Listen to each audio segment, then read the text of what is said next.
नमस्कार दोस्तों, decode exam पर मैं शिवम आप सभी का बहुत बहुत स्वागत करता हूं।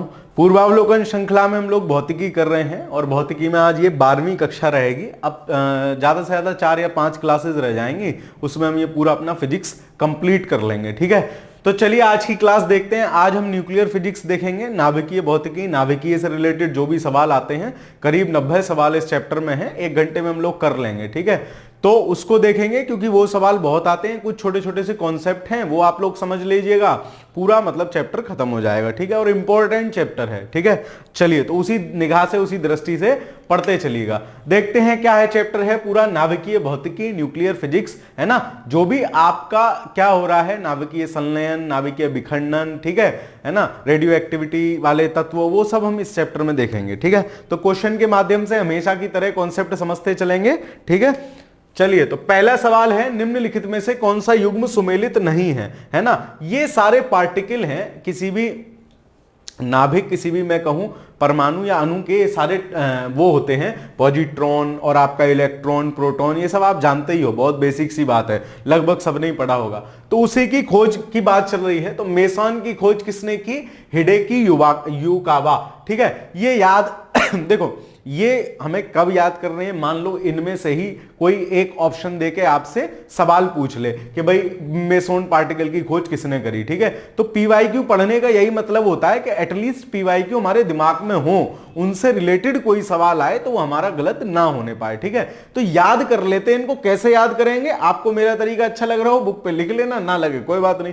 ठीक है, जैसे आप लोगों ने अगर मसान मूवी देखी हो तो यार मेसान ये पार्टिकल है, इसका मसान मूवी से कोई मतलब नहीं है, लेकिन क्योंकि हमें कनेक्ट करके याद करना है तो मसान अगर मूवी आपने देखी हो, मेसान को मैं लिख लूंगा मसान, मेरी बुक पे मेसान के ऊपर मसान लिखा हुआ है। और उस मूवी को हिडेकी मतलब हेड किया था किन्ने? 2 युवा थे। ठीक है, कौन कौन से? एक तो विकी कौशल उसमें बिल्कुल लड़के सी उम्र में दिखाए हैं, और एक वो कन्या है जो मिर्जापुर वाली है वो। ठीक है, तो हिडेकी युकावा को मैंने कर लिया युवा, है ना। तो मसान जो मूवी है उसको 2 युवाओं ने हेड किया है। ठीक है, आप देख सकते हैं, अच्छी मूवी है।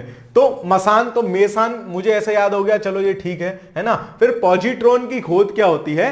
सीडी एंडरसन ने की है ना। तो मैंने एंडरसन और क्या है, यूएफ हेस, है ना। तो मैंने एंडरसन को याद कर रखा है। पॉजिट्रॉन ऐसा पार्टिकल जिसके ऊपर पॉजिटिव चार्ज होता है, दैट इज पॉजिट्रॉन। ठीक है, मैंने कैसे याद कर रखा है? एंडरसन मतलब अंदर से क्या होना चाहिए, आदमी को पॉजिटिव होना चाहिए। ठीक है, तो ऐसे कुछ भी कर लोगे ना तो आपको बार बार रिवीजन के टाइम जब इसको पढ़ोगे, इसको बार बार देखोगे, आपको चीजें याद सी हो जाएंगी। ठीक है, तो ये भी सही है। और सूर्य तथा तारों में ऊर्जा के उत्पादन का सिद्धांत कि उनमें नाभिकीय संलयन से ऊर्जा उत्पादित होती है, वो बेथे करके है। ठीक है, एच ए बेथे, इन्होंने इस चीज की खोज की थी, ये भी ठीक है।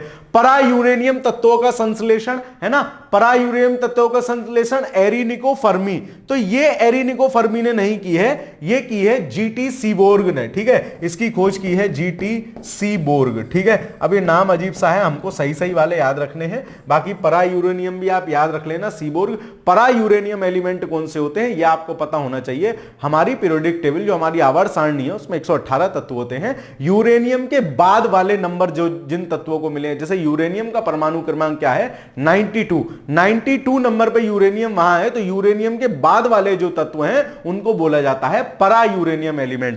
तो परा यूरेनियम एलिमेंटों का संश्लेषण मतलब वो कैसे प्राप्त किए जा सकते हैं, इस बात को बताया था जीटी सीबोर्ग ने। ठीक है, तो इसका आंसर होगा कौन सा युग्म सही सुमेलित नहीं है? ऑप्शन नंबर डी सही सुमेलित नहीं है। जिस समय आया होगा उस समय टफ क्वेश्चन रहा होगा। ठीक है, लेकिन फिर देखो 2002 में एलडीए यूडीए ने पूछा और 2003 में यूपीपीसीएस ने पूछ लिया, मतलब रिपीट होकर सवाल आते हैं। चलिए, तो उसी में हमें ध्यान रखना है, हमको गलत नहीं करना है। आगे चलते हैं। निम्नलिखित में से कौन सा कथन सही नहीं है, माफ कीजिए।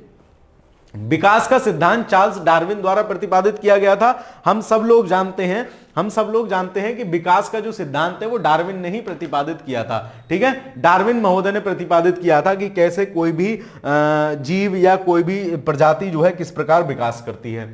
किसी परमाणु के नाभिक का टूटना संलयन कहलाता है। भाई साहब उल्टा दे रखा है, 2 प्रक्रिया होती हैं, कोई नाभिक अगर टूटकर दो छोटे छोटे नाभिकों में टूट रहा है तो उसको बोलते हैं नाभिकीय विखंडन, है ना। और कोई दो छोटे नाभिक जुड़ के एक बड़ा नाभिक बन रहे हैं उसको बोलते हैं नाभिकीय संलयन। ये दो प्रक्रिया होती है, संलयन मतलब जुड़ना, विखंडन मतलब टूटना। आपको ये बात समझ में आनी चाहिए, ठीक है।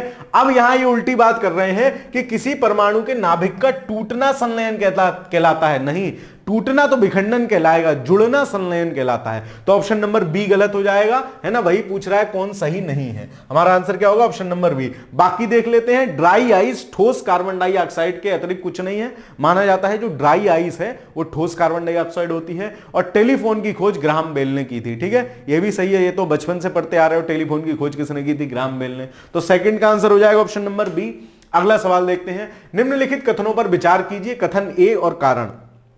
ये कह रहे हैं अर्नेस्ट रदरफोर्ड, है ना। रदरफोर्ड कौन थे, रदरफोर्ड को माना जाता है कि उन्होंने प्रोटॉन की खोज की थी, ठीक है। तो अर्नेस्ट रदरफोर्ड ने रॉयल सोसाइटी के समक्ष कहा था कि मनुष्य को नाभिकीय शक्ति कभी उपलब्ध नहीं होगी। यह बात सही है, रदरफोर्ड का मानना था कि नाभिकीय पावर हम कभी प्राप्त नहीं कर पाएंगे। क्यों, क्योंकि इसको प्राप्त करने के लिए ना बहुत हाई टेम्परेचर हाई प्रेशर की जरूरत होती है ना। मतलब एक नाभिक को दो नाभिक में तोड़ने में नाभिकीय संलयन, विखंडन या फिर संलयन करें, दो छोटे नाभिक को एक बड़ा नाभिक बनाए, उससे भी क्या नाभिक बनाए, तो उसमें भी एक हाई एनर्जी की जरूरत पड़ती है। तो इनका ऐसा मानना था कि इतनी हाई एनर्जी हाई प्रेशर कहां से लाओगे, तो इसलिए इनका मानना ये सही था, मानते थे ऐसा। उन्हें यह विश्वास था कि आइंस्टाइन का नियम फेल हो जाएगा और मात्रा ऊर्जा में परिवर्तित नहीं होगी। इसका क्या मतलब है, आइंस्टाइन का नियम कहता है, फॉर एग्जांपल जैसे नाभिकीय संलयन की प्रक्रिया होती है,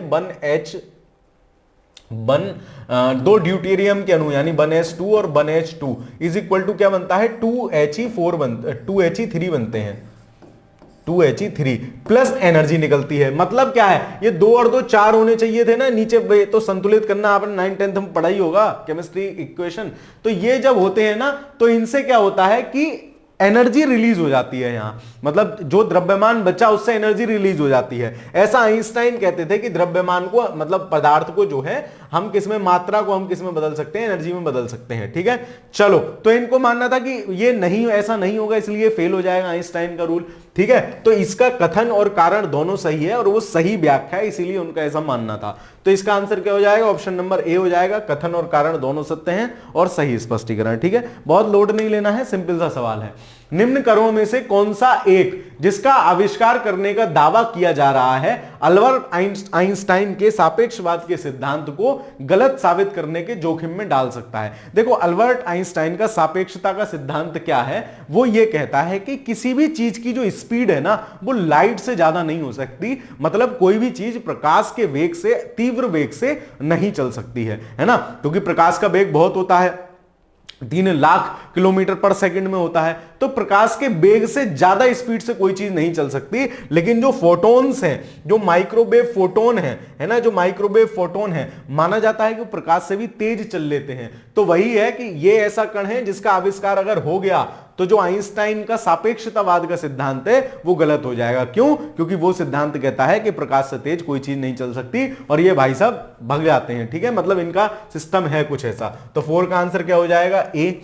चलिए आगे देखते हैं, साइक्लोट्रॉन किसको त्वरित करने के लिए प्रयुक्त किया जाता है, मतलब त्वरित करने के लिए कि उसको और स्पीड अप कर देगा। तो साइक्लोट्रॉन किसको, साइक्लोट्रॉन है जो किसको त्वरित करने के लिए प्रयुक्त किया जाता है। तो ये क्या होगा, प्रोटॉन को अगर हमें और त्वरित करना हो, त्वरित करना मतलब जिस हिसाब से वो स्पीड अप है उसको और स्पीड अप करना हो या इस तरीके से कुछ करना हो, तो प्रोटॉन को स्पीड अप करने के लिए, त्वरित करने के लिए साइक्लोट्रॉन का यूज किया जाता है, ठीक है। फैक्चुअल इंफॉर्मेशन है, दिमाग में रखिए, बहुत ज्यादा फिजिक्स में घुसना नहीं है, ठीक है। चलो आगे देखते हैं, पेयजल में गामा उत्सर्जक समस्थानिक है या नहीं, है ना। देखो समस्थानिक क्या होता है, पीरियोडिक टेबल जो आपकी आवर्त सारणी है उसमें प्रत्येक तत्व के लिए एक स्थान निर्धारित है, ठीक है, प्रत्येक तत्व के लिए एक स्थान निर्धारित है। अब जैसे मान लो एक तो होता है हाइड्रोजन 1H1, एक होता है ड्यूटेरियम 1H2, तो ये वाला जो नीचे वाला नंबर होता है ना, ये नंबर क्या होते हैं, पीरियोडिक टेबल में जिस स्थान पे है उसका नंबर होता है, ठीक है। जैसे 92 यूरेनियम है ना, 92 यूरेनियम 235 भी आपने सुना होगा और 92 यूरेनियम 238 भी आपने सुना होगा। तो ये 92 ये जो है ये समस्थानिक है, मतलब एक ही स्थान पे टिके हुए हैं, समस्थानिक है, ठीक है। चलो तो समस्थानिक हमने देख लिए। अब देखो यही उसी की बात कर रहे हैं कि पेयजल में गामा उत्सर्जक समस्थानिक हैं या नहीं, इसकी पुष्टि निम्नलिखित में से किससे की जा सकती है। ठीक है, इसकी पुष्टि के मतलब निम्नलिखित में से किससे की जा सकती है। चलो तो देखते हैं इसकी पुष्टि क्या होगी। ये प्रस्फुटक गणक जो है, इसको इंग्लिश में बोलते हैं सिंटिलेटिंग काउंटर, है ना, वो काउंट कर रहा है उसको किस तरीके से, मतलब उसकी एक ज्योति सी होती है, मतलब एक, अब जैसे क्या बताऊं मैं आपको, इसका समस्थानिक है ना, तो वो एक अलग सी लाइट प्रोड्यूस करता है, तो वो इससे काउंट कर लेते हैं हम। प्रस्फुटक गणक, हिंदी में एक तो इतना खराब नाम दे रखा है, सिंटिलेशन काउंटर कहते हैं इसको। ऑप्शन सी इसका सही आंसर हो जाएगा। चलिए ये सवाल जो है ना, मतलब सन 2000 से पहले के यूपीएससी के सवाल जो है ना, वो विषय विशेषज्ञता वाले सवाल हैं, आपको इनसे घबराना नहीं है। चलिए आगे चलते हैं। सूर्य पर ऊर्जा का निर्माण होता है, ये तो आपको पता ही होगा। सूर्य में क्या क्रिया हो रही है, सूर्य में नाभिकीय संलयन की क्रिया हो रही है। ठीक है, वहां हाइड्रोजन मिलकर क्या, ड्यूटेरियम मिलकर क्या बना रहे हैं, हीलियम बना रहे हैं। तो उससे क्या हो रहा है, सूर्य में नाभिकीय संलयन की प्रक्रिया द्वारा क्या हो रहा है, एनर्जी का निर्माण हो रहा है, एनर्जी बन रही है। ध्यान रखना इस बात को, बहुत इंपॉर्टेंट फैक्ट है, बार बार कई जगह पूछा जाएगा आपको। सूर्य पूछ ले, सूर्य की जगह यहां तारा लिख दे कि तारे की एनर्जी का स्रोत क्या होता है, तो क्या होता है, नाभिकीय संलयन प्रक्रिया होती है। चलिए आगे देखते हैं। तारे अपनी ऊर्जा प्राप्त करते हैं, कई बार रिपीटेड सवाल है। तो तारे अपनी ऊर्जा एक तो नाभिकीय संलयन से प्राप्त कर रहे हैं, ध्यान रखना नाभिकीय विखंडन इसमें नहीं है, नाभिकीय संलयन से प्राप्त कर रहे हैं। दूसरा गुरुत्वीय संकुचन, मतलब तारा क्या होता है, अपनी एक उम्र के बाद सुकड़ता सुकड़ता सुकड़ता सुकड़ता बिल्कुल छोटा होता चला जाता है, जिस लास्ट पॉइंट को उसको बोलते हैं सिंगुलैरिटी। ठीक है, वो एक क्या कहते हैं, ज्योग्राफिकल कॉन्सेप्ट है, उसको फिर कभी समझेंगे, तो आप अभी फिलहाल याद रख लीजिए, मतलब सुकड़ना। तो गुरुत्वीय संकुचन और नाभिकीय संलयन से एनर्जी प्राप्त करते हैं, बाकी रासायनिक अभिक्रिया जैसा से एनर्जी प्राप्त नहीं करेंगे, और नाभिकीय विखंडन तो वहां होता ही नहीं है। तो 8वें का क्या हो जाएगा, ऑप्शन नंबर ए, 1 और 2 इसके सही आंसर हैं। चलिए आगे देखते हैं। तारे अपनी ऊर्जा निम्न में से किस प्रकार प्राप्त करते हैं, वही क्वेश्चन है, वही रिपीट हो गया। तो नाभिकीय संलयन या संयोजन, ऑप्शन नंबर ए। ठीक है, अब इसमें समझाने जैसा कुछ नहीं है, तो मैं इसको शॉर्ट में बता के बस आगे बढ़ूंगा। इस टाइप के क्वेश्चन, सितारों में अक्षय ऊर्जा का स्रोत है, तो क्या स्रोत है, हाइड्रोजन हीलियम में परिवर्तित हो रहा है, नाभिकीय संलयन प्रक्रिया हो रही है। ठीक है, तो हीलियम से हाइड्रोजन बनेगा, तो ये तो नाभिकीय विखंडन हो जाएगा। हमें क्या चाहिए, संलयन, हाइड्रोजन का हीलियम में परिवर्तन जो है, उसकी वजह से क्या हो रहा है, वहां एनर्जी प्रोड्यूस हो रही है, वो उसकी एनर्जी का स्रोत है। तो 10वें का आंसर क्या हो जाएगा आपका, ऑप्शन नंबर ए। चलिए आगे चलते हैं। सूर्य में उत्पन्न ऊर्जा का स्रोत है, फिर वही रिपीटेड सवाल, सेम सवाल, क्या आंसर हो जाएगा, ऑप्शन नंबर बी, नाभिकीय संलयन। देख रहे हैं आप, ये इस प्रकार के ये सवाल कितने तरीके से घुमा फिरा के पूछा गया है। आपको ये फैक्ट पता ही होना चाहिए एट एनी हाउ कि सूर्य की या तारे की एनर्जी का स्रोत क्या है, नाभिकीय संलयन प्रक्रिया है। चलिए आगे देखते हैं। निम्नलिखित कथनों पर विचार कीजिए। नाभिकीय रिएक्टर में स्वपोषित श्रृंखला अभिक्रिया संभव है, क्यों? क्योंकि क्यों संभव है, देखो, प्रत्येक विखंडन अभिक्रिया में अपेक्षाकृत अधिक न्यूट्रॉन निर्मुक्त होते हैं। न्यूट्रॉन विखंडन प्रक्रिया में देखो होता क्या है, नाभिकीय रिएक्टर क्या होता है, पहले तो आप ये समझ लो। वहां हम क्या करते हैं, नाभिकीय विखंडन से एनर्जी प्राप्त करते हैं, है ना। जब नाभिकीय विखंडन होता है तो उसमें कुछ प्रोटॉन, है ना, अलग से शेष रह जाते हैं नाभिकीय विखंडन के उपरांत, और वो प्रोटॉन शेष रह जाते हैं तो वो क्या करते हैं, वो फिर शुरू हो जाते हैं। मतलब जैसे कोई चीज हमने स्टार्ट करी, उसका जो एक्स्ट्रा एलिमेंट निकला ना, वही फिर उसका ईंधन वो बन गया दोबारा से उसको शुरू करने वाला। तो एक चेन प्रोसेस हो जाता है। ये भाई साहब एक्स्ट्रा बच गया, ये फिर आके यहीं पे टकराए, ये टकराए, इनसे फिर प्रोटॉन निकला, फिर वो घूम के आके फिर टकराया। ये वाला कॉन्सेप्ट है। ठीक है, चलो तो इसका आंसर क्या होगा, 12वें का, प्रत्येक विखंडन अभिक्रिया में अपेक्षाकृत अधिक न्यूट्रॉन निर्मुक्त होते हैं। ठीक है, न्यूट्रॉन विखंडन प्रक्रिया में तुरंत हिस्सा लेते हैं। ठीक है, अब देखो ये एक्सट्रीम वर्ड, इस प्रकार के सवालों में क्या होगा, हम एक्सट्रीम वर्ड ढूंढेंगे। अब ये भाई साहब क्या कह रहे हैं, न्यूट्रॉन विखंडन की प्रक्रिया में तुरंत हिस्सा लेते हैं, जैसे ही निकला वैसे ही हिस्सा लेने लग गया। अरे तुरंत का मतलब तो एक्सट्रीम लेवल हो गया ना, तो ये वाला पॉइंट गलत होगा। द्रुत न्यूट्रॉन ग्रेफाइट द्वारा धीमे किए जाते हैं, यह हमें पता है कि ग्रेफाइट छड़ का यूज हम किस में करते हैं, मंदक के तौर पे करते हैं। मान लो अगर हम इन न्यूट्रॉनों को ना रोकें तो हमने एक टकराया, वो टकराने के बाद 3 न्यूट्रॉन और पैदा कर देता है, फिर जो 3 आगे टकराएंगे वो 9 पैदा कर देंगे, फिर और मतलब इस प्रकार से श्रृंखला बहुत बड़ी होती चली जाएगी, अनियंत्रित श्रृंखला होती चली जाएगी। ठीक है, तो हम क्या करते हैं, ग्रेफाइट की छड़ें डाल देते हैं उस बीच में, जिससे ग्रेफाइट की छड़ें क्या करती हैं, न्यूट्रॉन को सोख लेती हैं। आजा बेटा मेरे पास आजा, बुला लेती है अपने पास, है ना, आजा मेरे पास आजा, मतलब उसको सोख लेती है, उनकी स्पीड को स्लो कर देती है। स्लो कर देती है तो क्या होता है, हम अपने हिसाब से जितनी हमें न्यूट्रॉन फेंकने की जरूरत होती है उतने हम आगे फेंकते रहते हैं और वो प्रक्रिया चलती रहती है। ठीक है, आसान भाषा में समझा रहा हूं आपको, इसमें वो मत निकाल लेना। चलो, तो ये गलत हो गया। द्वितीय न्यूट्रॉन ये ठीक है, तीसरा बिल्कुल ठीक है। विखंडन प्रक्रिया में निर्मुक्त हर न्यूट्रॉन, अब देखो फिर वही बात आ गई, आगे बढ़कर आगे और विखंडन की शुरुआत करता है। भाई साहब हर न्यूट्रॉन कह रहे हैं, अगर एक भी टेढ़ा मेढ़ा इधर उधर चला गया तो ये फैक्ट गलत हो जाएगा, तो ये भी एक्सट्रीम स्टेटमेंट है, ये भी गलत हो जाएगा। देखो क्या कहीं 1 और 3 सही है, और हैगा ऑप्शन नंबर बी में है, ऑप्शन नंबर बी हो जाएगा, 1 और 3 सही है। तो 12वें का क्या आंसर हो जाएगा, ऑप्शन नंबर बी। चलिए आगे चलते हैं। परमाणु रिएक्टर क्या है ना, परमाणु रिएक्टर बेसिकली है क्या, एक प्रकार की भट्टी है ना। भट्टी क्या है, उसमें हम तेज ताप से क्या कर रहे हैं, उसको तोड़ रहे हैं, नाभिक का विखंडन कर रहे हैं, विखंडन करके हमें एनर्जी प्राप्त हो रही है, उस एनर्जी को हम स्टोर कर रहे हैं, है ना। तो ये एक प्रकार से क्या है, भट्टी है। परमाणु बम का निर्माण स्थल नहीं, है ना, परमाणु रिएक्टर परमाणु बम का निर्माण, भारी पानी का तालाब, यूरेनियम इसका उत्सर्जक नहीं, इसकी तो जरूरत पड़ती है। आणविक भट्टी है, ऑप्शन नंबर डी सही आंसर होगा 13 का। चलिए, कौन सा एक कथन निम्न नाभिकीय विखंडन से संबंधित नहीं है, ठीक है देख लेते हैं। न्यूट्रॉन प्रेरित नाभिकीय अभिक्रिया, यही तो होती है नाभिकीय विखंडन में हम क्या करते हैं, उसी से करते हैं। मैंने शायद न्यूट्रॉन की जगह वो बोल दिया था प्रोटॉन, उसको सही कर लेना अगर ऐसा बोला हो तो, वो बाय मिस्टेक बोला होगा।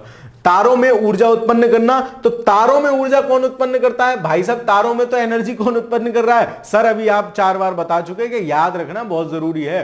तारों में एनर्जी कौन उत्पन्न कर रहा है, नाभिकीय संलयन की प्रक्रिया उत्पन्न कर रही है। ठीक है, न्यूक्लियर जो फ्यूजन उसको बोलते हैं, ठीक है, फिजन एक फ्यूजन होता है, तो नाभिकीय संलयन वाली प्रक्रिया क्या है, वो तारों में एनर्जी उत्पन्न कर रही है, तो इसका नाभिकीय विखंडन से कोई संबंध नहीं है, ऑप्शन नंबर बी इसका सही आंसर हो जाएगा। चलिए आगे चलते हैं। नाभिकीय संलयन रिएक्टरों के विषय में निम्नलिखित कथनों पर विचार कीजिए। नाभिकीय संलयन रिएक्टर की बात चल रही है, मतलब जुड़ेगा, वे भारी नाभिक के विखंडन के सिद्धांत पे काम करते हैं। कैसी बात कर रहे हो सर, संलयन की बात हो रही है तो भारी नाभिक का विखंडन कहां होगा, हल्के नाभिकों का जुड़ाव होगा, ये गलत हो गया। साधारणतया उनका टोकामैक डिजाइन होती है। हाँ, जो नाभिकीय संलयन रिएक्टर होते हैं ना, उनको बोला जाता है एक तरह से टोकामैक मशीन। टोकामैक बेसिकली एक मशीन टाइप से मान लो आप, एक बड़ा सा डब्बा है ना, एक बड़ा सा डब्बा है, उसमें हम संलयन, 2 नाभिक के संलयन का प्रयास कर रहे हैं, क्योंकि 2 नाभिक के संलयन होने के लिए क्या होता है, बहुत ज्यादा हीट की जरूरत होती है, बहुत ज्यादा ताप की जरूरत होती है ना। अब आप सन के टेम्परेचर को इमेजिन करो, सन का इतना टेम्परेचर है, उस वजह से वहां संलयन प्रक्रिया हो पा रही है, तो उस टोकामैक मशीन में हम इतना ज्यादा टेम्परेचर क्रिएट करते हैं ताकि नाभिकीय संलयन प्रक्रिया संभव हो पाए। ठीक है, नाभिकीय संलयन प्रक्रिया संभव हो पाए, तो ये ठीक है। वे अधिक तापक्रम पर कार्य करते हैं, ये भी सही है, अधिक तापक्रम पर कार्य करते हैं। पूछ रहा है इनमें से कौन सही है, तो 15 का आंसर क्या होगा, 2 और 3 सही है, मतलब ऑप्शन नंबर सी सही आंसर हो जाएगा। ठीक है, 2 और 3 सही है, ऑप्शन नंबर सी सही आंसर हो जाएगा। वैसे भी अगर आपको पता है एक गलत है, इसे काटो इसे काटो इसे काटो, अपने आप आंसर मिल गया। ठीक है, चलो, नाभिकीय रिएक्टर और परमाणु बम में क्या अंतर है। देखो, नाभिकीय रिएक्टर भी नाभिकीय विखंडन के आधार पर काम कर रहा है और परमाणु बम भी नाभिकीय विखंडन के आधार पर काम कर रहा है। कंफ्यूजन दूर कर लेना, परमाणु बम जो हम बना रहे हैं वो नाभिकीय विखंडन पे काम कर रहा है, और हाइड्रोजन बम जो हम बना रहे हैं वो नाभिकीय संलयन पे काम कर रहा है। इन दोनों में डिफरेंस है। ठीक है, परमाणु बम नाभिकीय विखंडन, हाइड्रोजन बम नाभिकीय संलयन। अब देखो इनमें क्या अंतर है, नाभिकीय रिएक्टर और परमाणु बम में। नाभिकीय रिएक्टर का तो रिमोट कंट्रोल, उसका जो रेगुलेटर है ना वो अपने पास है, क्या, ग्रेफाइट छड़ें डाल दी।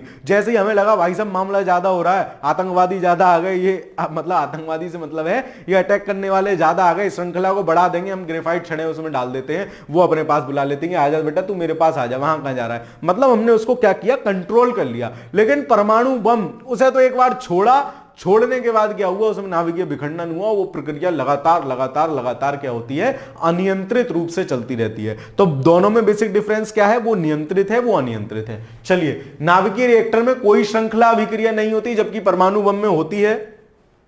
नाभिकीय रिएक्टर में श्रृंखला अभिक्रिया नियंत्रित होती है, यह बात सही है, ठीक है। नाभिकीय रिएक्टर में श्रृंखला अभिक्रिया नियंत्रित नहीं होती है, तो परमाणु बम की बात हो रही है, गलत है। परमाणु बम में कोई श्रृंखला अभिक्रिया नहीं होती, भाई साहब उल्टी बात कर रहे हैं। ऑप्शन नंबर बी इसका सही आंसर होगा, ठीक है। डिफरेंस मैंने आपको समझाई दिया।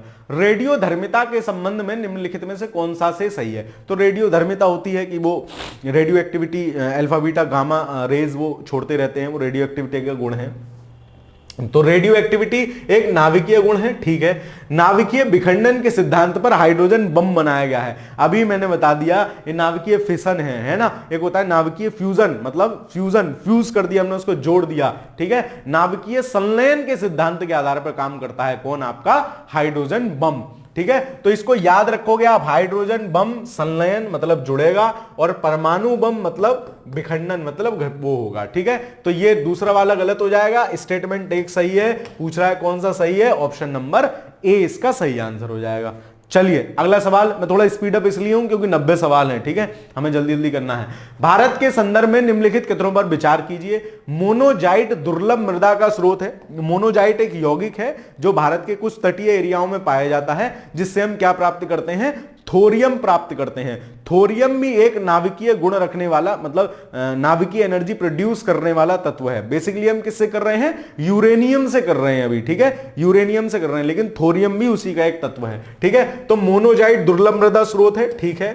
उसका वो है, जैसे एक तत्व होता है, तत्व जिस यौगिक से प्राप्त किया जाता है, या जिस अयस्क, ज्यादा सही शब्द है, जिस अयस्क जिस ओर से प्राप्त किया जाता है वो ओर है मोनोजाइट। मोनोजाइट में थोरियम होता है, बिल्कुल सही बात है। भारत की समस्त तटवर्ती, देखो फिर एक्सट्रीम वर्ड आ गया, समस्त, ये कह रहे हैं जितने भी तट हैं भारत के सब जगह थोरियम मिल रहा है। अरे भाई ऐसे कैसे हो जाएगा? सारी जगह कैसे थोरियम मिल जाएगा, ठीक है। एक आध तो कोई जगह होगी जहां नहीं मिलता। तटवर्ती बालुकाओं में मोनोजाइट प्राकृतिक रूप में होता है। ये समस्त ना कहते ना, या कुछ लिख देते तो बात सही हो जाती। इसके आधार पर एक गलत हो गया समस्त के बेस पे। भारत में केवल सरकारी निकाय ही मोनोजाइट या संसाधित या निर्यात कर सकते हैं। अभी के लिए ये सही बात है, भारत में सिर्फ सरकार के पास ही हक है कि वो मोनोजाइट का कार्यक्रम आगे बढ़ाए। तो कौन सा सही है? तीसरा उड़ाओ, तीसरा गया, तीसरा गया, तीसरा गया, ऑप्शन नंबर बी अपने आप सही आंसर हमें मिल गया। मतलब नहीं भी पता होता तब भी मिल जाता। चलो आगे चलते हैं। इसमें से आपको सीखना है कैसे एक्सट्रीम वर्ड हटा के भी हम आंसर प्राप्त कर रहे हैं, ठीक है। ये इसीलिए मैं आपको बताता हूं, मुझे मजा नहीं आ रहा है बताने में। चलो आगे चलते हैं। भारत में प्रचुर मात्रा में महत्वपूर्ण नाभिकीय ईंधन है। देखो मैं कंफ्यूज हो जाता था, मुझे लगता था अच्छा हमारे इरिडियम प्लूटोनियम ये भी तो हो सकते हैं। मैंने कैसे याद कर लिया कि भारत के पास क्या है? थोक में थोरियम है, बहुत सारी मात्रा में हमारे पास। तो क्या है? थोक में थोरियम। अब आपको याद रहेगा, था से थोक बताया था सर ने, और था से थोरियम बताया था, ठीक है। तो हमारे पास क्या है? थोक में थोरियम है, मतलब सबसे ज्यादा हमारे पास पूछा जा रहा है क्या चीज है, वो जाएगा ऑप्शन नंबर बी, थोरियम। चलिए आगे चलते हैं। एक रेडियोधर्मी तत्व जिसके भारतवर्ष में बड़े भंडार पाए जाते हैं, कौन सा है? थोक में थोरियम है। सर आपने बता ही दिया, देख लो कहां है थोरियम, ऑप्शन नंबर सी में है। थोक में थोरियम है भारत के पास, ठीक है। चलो आगे चलते हैं। कुछ लोगों का सोचना है कि तेजी से बढ़ रही, यूपीएससी वाले सवाल पूरी कहानी लिखते हैं। कुछ लोगों का सोचना है, लिखे भी क्यों ना, वहां आपको 2 घंटे में 100 सवाल पूछे जा रहे हैं, पीछे हिसाब से 2 घंटे में 150 सवाल पूछता है, तो अंतर तो है। कुछ लोगों का सोचना है कि तेजी से बढ़ रही ऊर्जा की जरूरतों को पूरा करने के लिए भारत को थोरियम का नाभिकीय ऊर्जा के भविष्य के ईंधन के रूप में विकसित करने के लिए शोध और विकास करने चाहिए। इस संदर्भ में थोरियम यूरेनियम की तुलना में कैसे अधिक लाभकारी? देखो एक तो थोरियम का जो बाई प्रोडक्ट है ना, वो भी काम का बनता है। बाई प्रोडक्ट मतलब जैसे एक तरह से कह लो कोयले की राख, ऐसे ही थोरियम की जो राख है ना वो भी काम की है। पहली चीज, थोरियम ज्यादा एनर्जी प्रोड्यूस कर सकता है इन कंपैरिजन टू यूरेनियम, तो ये भी एक उसका फैक्ट है। चलो प्रकृति में यूरेनियम की तुलना में थोरियम के कहीं अधिक भंडार है, हाँ हमारे पास ज्यादा है, बात सही है। उत्खनन प्राप्त खनिज से मिलने वाली प्रति इकाई द्रव्यमान ऊर्जा की तुलना की जाए तो थोरियम प्राकृतिक यूरेनियम की तुलना में कहीं अधिक एनर्जी उत्पन्न करता है। मैंने आपको बताया ज्यादा एनर्जी प्रोड्यूस कर रहा है वो यूरेनियम से थोरियम, ठीक है। थोरियम यूरेनियम की तुलना में कम नुकसानदेह एवं अपशिष्ट उत्पादित करता है, तो उसके तो मतलब क्या है, इसके कोयले की राख भी प्रोडक्टिव होती है, ठीक है। आसान भाषा में समझा रहा हूं, है ना। तो इसका जो क्या कहते हैं अपशिष्ट है ना, वो भी पॉजिटिव है, फायदेमंद है ना, उसको भी काम में ले ले। तो तीनों सही हैं, तो क्या हो जाएगा, कौन सा सही पूछा है, तो ऑप्शन नंबर डी सही हो जाएगा। 1 2 3 तीनों सही हैं। चलिए, निम्नलिखित में से कौन सा तत्व परमाणु ईंधन की श्रेणी में नहीं आता है? Thorium, plutonium, uranium, cadmium. Cadmium नहीं आता है। थोरियम, प्लूटोनियम, यूरेनियम, ये तीनों क्या है, ये तीनों परमाणु ईंधन है ना, इनको हम एज ए ईंधन की तरह से यूज करते हैं। कैडमियम की तो छड़ें, कैडमियम, ग्रेफाइट, इनकी छड़ें तो न्यूट्रॉन के मंदक के रूप में प्रयोग की जाती हैं, उनको स्लो करने के लिए यूज की जाती है। अणु शक्ति से नहीं संबंधित खनिज को पहचानिए। मोनोजाइट अभी पढ़ के आए थे, थोरियम, बेरिलियम, क्रोमियम। क्रोमियम नहीं है, क्रोमियम नहीं है, ऑप्शन नंबर डी। इनको लेके बहुत ज्यादा लोड नहीं लेना है, बस जो पिछले सालों में आए हैं वो वाले याद कर लो। 2-4 जो रेडियो एक्टिव एलिमेंट है उनको याद कर लो। अब आ ही गए, मोनोजाइट आ गया, थोरियम आ गया, बेरिलियम आ गया, है ना, और आपने देख लिए कौन कौन से, यूरेनियम था, है ना, और एक आपका वो था प्लूटोनियम था। तो ये 5-7 है, इनको थोड़ा दिमाग में रखना, इनको थोड़ा दिमाग में रखना, तो इनसे आंसर सही चलता रहेगा मामला। चलो, निम्नलिखित में से कौन एक ईंधन नहीं है? तो यूरेनियम है, थोरियम है, थोरियम तो थोक में है हमारे पास, रेडियम भी है, हीलियम थोड़ी ना रेडियो मतलब ईंधन है, हीलियम तो बहुत सिंपल सा हाइड्रोजन हीलियम दूसरे नंबर पे उसका एलिमेंट आता है, तो ऑप्शन नंबर डी सही आंसर हो जाएगा 24 का। अगला देखते हैं, निम्नलिखित में से किसका नाभिकीय ईंधन के रूप में प्रयोग नहीं किया जाता है? सेम सवाल, यूरेनियम किया जाता है, थोरियम, प्लूटोनियम भी किया जाता है, कैल्शियम तो छोटा सा एलिमेंट है, इसका कहां नाभिकीय ईंधन में यूज करेंगे? चलो, किसका अब ये फैक्चुअल सवाल है, इनमें क्या समझाना है, किसका परमाणुीय ईंधन के रूप में प्रयोग नहीं होता है? तो देखो भाई साहब, यूरेनियम होता है, थोरियम होता है, प्लूटोनियम होता है, लेड का तो नहीं होता, लेड तो बाई प्रोडक्ट होता है ना, लेड बाई प्रोडक्ट होता है। यूरेनियम के जो नाभिकीय रिएक्टर हैं उनमें लेड बाई प्रोडक्ट होता है, बाई प्रोडक्ट मतलब कोयले की राख। परमाणु बम का सिद्धांत किस पे आधारित है? मैंने आपको चीख चीख के बताया, चिल्ला चिल्ला के बताया कि परमाणु बम का सिद्धांत नाभिकीय विखंडन पे आधारित है, और हाइड्रोजन बम का सिद्धांत नाभिकीय संलयन पे आधारित है। तो देखो, नाभिकीय विखंडन कहां है? ऑप्शन नंबर बी में है, नाभिकीय विखंडन पर आधारित है। चलो आगे चलते हैं, न्यूक्लियर बम बनाने के लिए निम्न में से किसका उपयोग किया जाता है? तो यूरेनियम का उपयोग किया जाता है, यूरेनियम का उपयोग किया जाता है न्यूक्लियर बम बनाने के लिए, इसी का नाभिकीय विखंडन होता है और वो खतरनाक आइटम होता है। अब तक विश्व में 2 बार यूरेनियम बम की टेस्टिंग हुई है। टेस्टिंग क्या, वो गलत था, जापान पे फेंके थे। विश्व में जो शांति का रक्षक बनता है अमेरिका, उसने, ठीक है, बदमाश कंट्री है। परमाणु बम का कार्यकारी सिद्धांत यूरेनियम का नाभिकीय विखंडन है, और हाइड्रोजन बम का कार्यकारी सिद्धांत क्या है? तो हाइड्रोजन बम का कार्यकारी सिद्धांत क्या है? नाभिकीय संलयन, ठीक है। ड्यूटेरियम है ना, ड्यूटेरियम 1H2, इसको ड्यूटेरियम बोलते हैं, इनका संलयन होता है ना, इनका संलयन होता है। तो ड्यूटेरियम का नाभिकीय संलयन सिद्धांत पर काम करता है कौन? हाइड्रोजन बम, ठीक है। चलो, हाइड्रोजन बम निम्नलिखित में से किस सिद्धांत पर काम करता है? नियंत्रित संलयन अभिक्रिया। संलयन अभिक्रिया तो अभी तक नियंत्रित हम कर ही नहीं पाए हैं, वो संलयन प्रक्रिया अनियंत्रित ही चल रही है, ठीक है। तो अनियंत्रित संलयन अभिक्रिया, ठीक है, अनियंत्रित संलयन, विखंडन से कोई मतलब नहीं है, हाइड्रोजन बम का संलयन से मतलब है, और वो भी अनियंत्रित संलयन है। नियंत्रित हो जाएगी तो बम कैसा, है ना, वो तो जहां मन करेगा बटन दबाएंगे, रोक लेंगे, बटन दबाए चालू कर दिया। बम है मतलब विस्फोट मचाएगा। चलो, हाइड्रोजन बम विकसित किया गया था, ये सिद्धांत थे एडवर्ड टेलर, याद रखोगे। हाइड्रोजन बम किसके द्वारा बनाया गया? एडवर्ड टेलर द्वारा बनाया गया था, ठीक है। चलो, समृद्ध यूरेनियम क्या होता है? देखो, यूरेनियम जो प्राकृतिक रूप से हमें मिलता है ना, वो 92 यूरेनियम 238 मिलता है, 238 मिलता है। लेकिन जो हमारे उसमें यूज होता है ना, मतलब नाभिकीय भट्टी में ईंधन के रूप में जो यूज होता है वो होता है 92 यूरेनियम 235, है ना। इस वाले में जो प्राकृतिक रूप से मिलता है, इसकी मात्रा लगभग 98-99% होती है, और ये भाई साहब बहुत कम होते हैं। तो हम इसको एनरिच करते हैं, उसमें से उसकी मात्रा कम कर करके निकाल के एनरिच करते हैं। वही पूछ रहा है, समृद्ध यूरेनियम क्या होता है? तो विशेष रूप खोल में रखी गई यूरेनियम की छड़ें नहीं, प्राकृतिक यूरेनियम जिसमें रेडियोधर्मी यूरेनियम 235 आइसोटोप के घटक को कृत्रिम रूप से बढ़ाया जाता है, इसको क्या बोलते हैं? इसको अपन समृद्ध यूरेनियम बोलते हैं, ठीक है। इसको हमने अच्छा कर लिया, यूरेनियम 235 उसमें बढ़ा लिया। चलो आगे चलते हैं, यूरेनियम के रेडियोधर्मी विघटन का अंतिम उत्पाद क्या है? मैं आपको बता रहा था, लेड या सीसा, ठीक है, लेड या सीसा वो निकलता है अंतिम जो उत्पाद होता है, मतलब यूरेनियम की राख की बात चल रही है। यूरेनियम की राख के रूप में हमें क्या प्राप्त होता है? लेड या सीसा। चलो आगे चलते हैं, अगला सवाल देखते हैं। अगला सवाल है आपका, एक रेडियो एक्टिव पदार्थ की अर्धायु 4 महीने है, इस पदार्थ का 3/4 क्षय होने में कितना समय लगेगा। देखो ये रेडियो एक्टिव अर्धायु का क्या मतलब होता है, जैसे मान लो मेरा वजन 5 किलो है, मतलब है तो ज्यादा 80 किलो है ना। अब अगर मैं रेडियो एक्टिव आदमी होता तो रेडियो एक्टिव आदमी का अर्धायु काल होता है, मतलब मेरा अर्धायु काल अगर 5 वर्ष होता और मेरा वजन 80 किलो है तो 5 साल बाद मेरा वजन 40 किलो रह जाता, इसका मतलब ये है। फिर अगले 5 साल बाद 40 का आधा रह जाता, मतलब 20 रह जाता। फिर अगले 5 साल बाद 20 का आधा रह जाता, मतलब 10 रह जाता। फिर अगले 5 साल बाद 10 का आधा रह जाता, मतलब 5 रह जाता। इसका मतलब यह है। इस प्रकार पूरी तरह से आपको सर बिल्कुल जीरो हो जाते हैं, आप बिल्कुल जीरो में कभी नहीं हो पाता, ठीक है। चलो अब वही बात कर रहे हैं, 3/4 कितने, इसका 3/4 क्षय होने में कितना समय लगेगा, मतलब 3/4 क्षय हो जाए, 1/4 बाबूजी बच जाए, ये बात कर रहे हैं, है ना। तो अर्धायु काल कितना है, 4 महीना। मान लो उसका 1 है तो 1 से आधा कितने समय में रह जाएगा, आधा रह जाएगा 4 महीने में सर।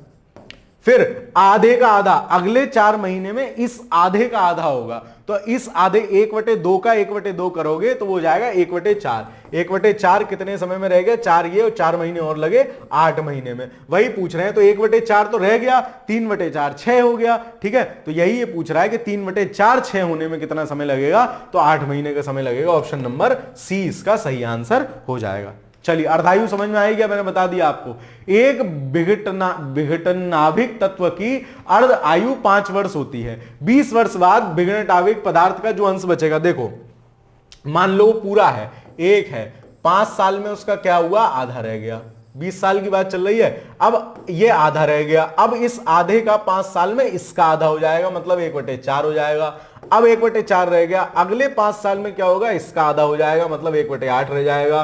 फिर 1/8 रह गया, अगले 5 साल में क्या होगा, इसका आधा रह जाएगा, मतलब 1/16 रह जाएगा। कितने साल हो गए, 5 चौक 20। 20 साल बाद कितना बचेगा, वो अपने का 1/16 बचेगा, ठीक है। मतलब अगर उसका वजन जो भी रहा हो बटे 16, मतलब 16वां हिस्सा, 1/16वां हिस्सा उसका बचेगा। तो वही पूछ रहे हैं 20 साल बाद कितना अंश बचेगा, तो 1/16। ऑप्शन नंबर डी सही आंसर हो जाएगा। बहुत सरल सवाल है।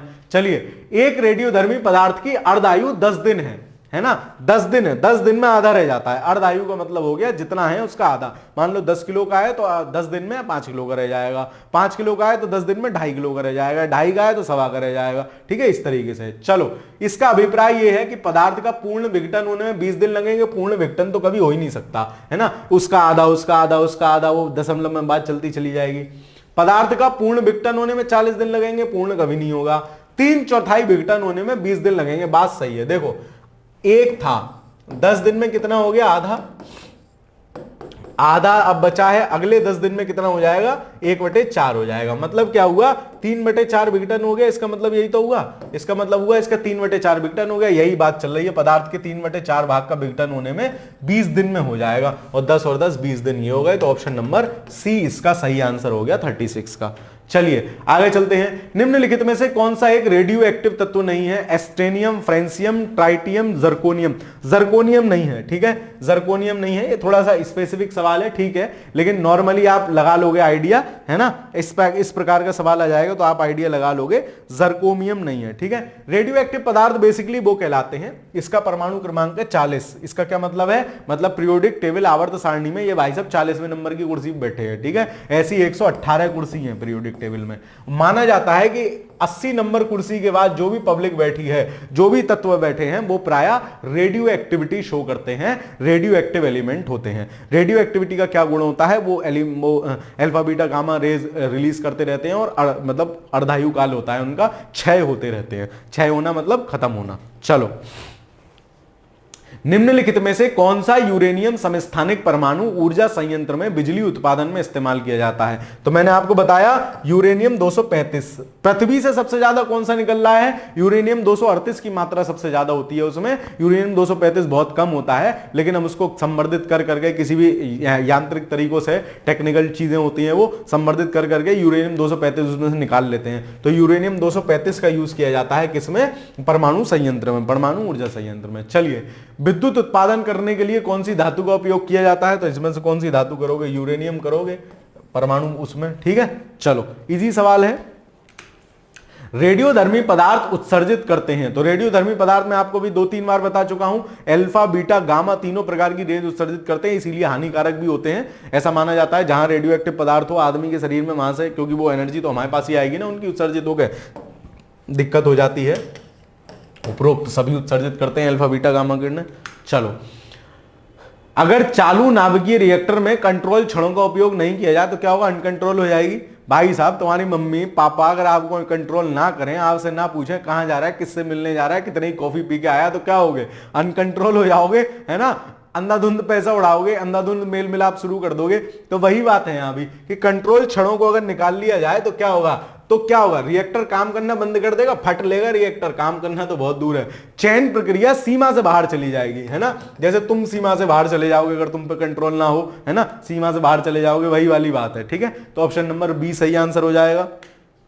भारत का प्रथम परमाणु संयंत्र निम्न में से कौन था? माना जाता है तारापुर परमाणु संयंत्र जो है, तारापुर परमाणु संयंत्र जो है वो भारत का प्रथम परमाणु संयंत्र था। ठीक है, प्रथम परमाणु संयंत्र था, याद रखोगे इसको। तारापुर भारत का प्रथम परमाणु संयंत्र था। ये लगभग 1970 के आसपास शुरू किया गया है ना, 1970 के आसपास, 1969 या 70। भारत का प्रथम परमाणु ऊर्जा केंद्र है, कौन सा है प्रथम परमाणु ऊर्जा केंद्र? सेम बात आ गई, तारापुर। इसको याद रख लोगे। देखो 2 बार क्वेश्चन रिपीट हुआ है, 2008 और कब है वो? 1992। तो क्वेश्चन देखो कितने पुराने भी रिपीट होके आ रहे हैं। ठीक है, चलो आगे चलते हैं। बार्क के वर्तमान निदेशक कौन है? बार्क क्या है? भाभा एटॉमिक परमाणु रिसर्च केंद्र है, ट्राम्बे में, मुंबई के पास पड़ता है। ठीक है, वहां तो ये काफी बड़ा मतलब वो है एटॉमिक रिसर्च केंद्र। ठीक है, तो बार्क के वर्तमान निदेशक कौन है? ठीक है, तो इस समय पता नहीं, ये तो शायद जब पूछा गया था तो आर के सिन्हा साहब थे।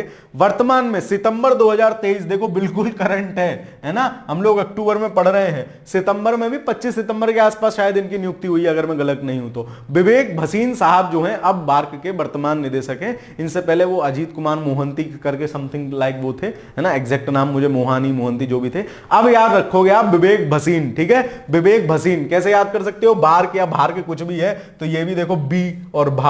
ठीक है, तो मतलब बार्क, भार्क, विवेक भसीन ऐसे करके याद रख लो, रिमाइंड रखने के लिए पूछा जा सकता है। करंट अफेयर्स का क्वेश्चन है भाई अब तो। ठीक है, तो चलो इसीलिए रेड है ही है कि उस समय पूछा गया था, उस समय आंसर कुछ और था।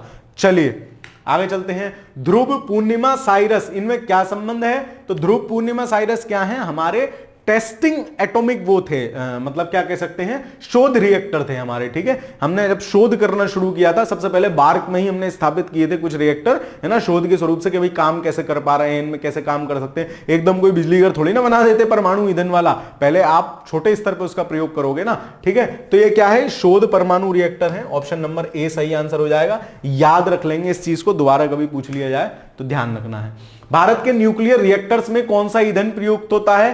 तो अब देखो इसमें वैसे यूरेनियम 235 होता है, अब लेकिन यूरेनियम 235 ऑप्शन में है ही नहीं, 38 है। तो ठीक है, ज्यादा सही यही है। वही कल मैं बता रहा था, बेईमानों में कम बेईमान कौन, तो ज्यादा गलत में कम गलत कौन, तो यूरेनियम 238 इसको लगा देंगे। ठीक है, तो इसका आंसर क्या हो जाएगा? यूरेनियम। लेकिन 38 और 35 दोनों दे रखे हैं तो आप आंखें बंद करके 35 लगाओगे। सर आंख बंद करके कैसे लग जाएगा? ये एक मुहावरा है वाला। चलो आगे चलते हैं। कलपक्कम प्रसिद्ध है।